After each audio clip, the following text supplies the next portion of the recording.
Victoria Dennis has a question. Hi, my question is, what would you say to someone that may come to you and confess or tell you that they struggle with racism in their heart?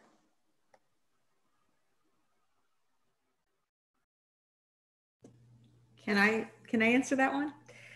I would be so impressed with someone having the self-awareness to come forward and say that, because if God is revealing that to them, that's one step forward to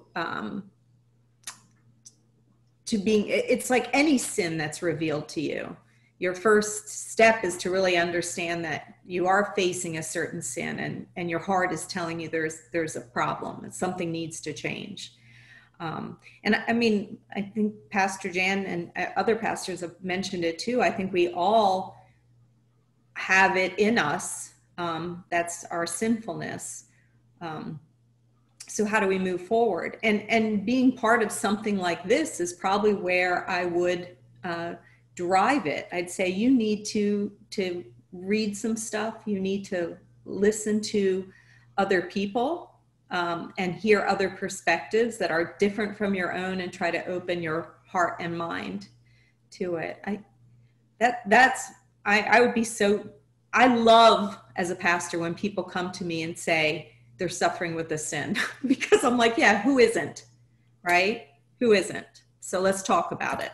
It's the beginning of the end of the sin. Thank you, Pastor Inger. Do we have anybody else that wants to weigh in before we move on?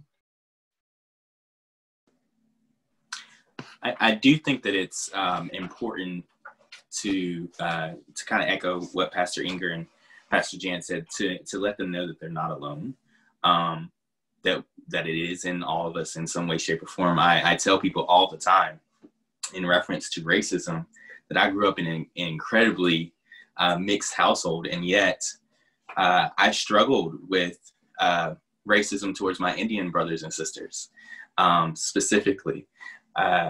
And then when I moved to New York, my therapist ended up being an Indian female, and she broke me of that in so many ways. And now I can't get enough of their culture, and, you know, like the conversations, I always make sure that if I'm in a room with someone from India, like I engage with them.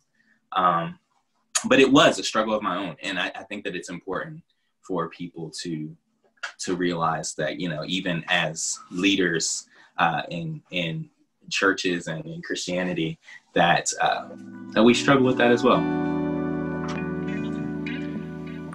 Thank you, Pastor Gavin. And